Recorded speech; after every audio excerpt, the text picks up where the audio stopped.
Imagine trying to fall asleep while the ground shakes beneath you, while someone 30 feet away is on watch, gripping a rifle, waiting for a sound that means, wake up now. For millions of soldiers in World War II, sleep wasn't rest. It was a gamble. Let's talk about how they actually managed it. The most basic shelter a soldier could build was a foxhole. Just a hole in the ground dug fast, usually with an entrenching tool. A small folding shovel every infantryman carried. Depending on the soil, digging one could take 20 minutes or 2 hours of brutal effort, often while under fire. A foxhole wasn't just a hiding spot. It was where a soldier lived for days, sometimes weeks. He'd eat in it, sleep in it, sometimes share it with one other soldier so they could take turns keeping watch. Standard doctrine was simple. One man sleeps, one man watches. Nobody slept fully unguarded. In wet conditions, and Europe in winter was brutally wet, foxholes filled with water. Soldiers described sleeping sitting up, knees pulled to their chest, boots submerged, just to avoid lying in freezing water all night. Trench foot, a condition where feet basically rot from prolonged wet cold, was so common that armies issued mandatory foot inspections, ordering men to change socks and dry their feet whenever possible. Many didn't get the chance. Here's something that surprises people. Soldiers on the front line rarely got more than 2 to 4 hours of sleep at a time, and it was almost never continuous. Artillery bombardments could start at any hour. Officers might order a position shift at 3 a.m. Sentries rotated every 2 hours, meaning even the off-duty man was constantly being woken to take his turn. Some units developed a habit of sleeping in short bursts whenever there was a lull. 5 minutes here, 20 minutes there, rather than expecting one long sleep. Veterans later described losing track of what day it was, running on a kind of fog because true deep sleep was so rare for weeks at a stretch.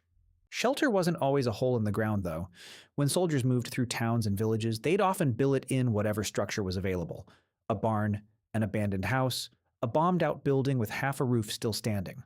Officers would negotiate or simply requisition space from local civilians.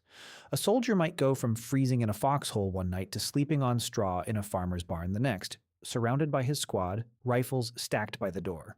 These moments were treasured. Soldiers wrote home describing the pure relief of a roof, even a leaking one after weeks outdoors. Some units got creative, stuffing empty grain sacks with straw to make makeshift mattresses. A dry floor and 4 walls, even shattered ones, felt like luxury. In colder campaigns, the Eastern Front, the Ardennes, during the Battle of the Bulge, cold was as dangerous as any weapon. Soldiers built snow shelters, packed snow around foxhole walls for insulation, or dug into snowbanks entirely. Some lined their foxholes with pine branches or straw to create a barrier between their bodies and the frozen ground, since direct contact with frozen earth could pull heat away far faster than the air alone.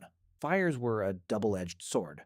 A fire meant warmth, but it also meant giving away your position to the enemy. In many frontline situations, fires were banned outright at night. Soldiers instead relied on layering every piece of clothing they had, huddling close to one another for shared body heat, or wrapping themselves in whatever blankets, coats, or captured enemy gear they could scavenge. Behind the front lines, in reserve or rear area camps, soldiers sometimes had actual pup tents. Small 2-man canvas tents that snapped together from 2 soldiers' individual shelter halves. When paired with a buddy, they'd combine them into a small shared tent. It wasn't comfortable by any modern standard, but compared to an open foxhole, it was shelter from wind and rain. And psychologically, it felt like having a home, however temporary. What made all of this harder wasn't just the physical discomfort, it was the mental toll of never fully relaxing. Soldiers described a specific kind of exhaustion that built over weeks, not being able to trust that the ground wouldn't shake, that a whistle wouldn't sound, that they wouldn't be shaken awake and told to move.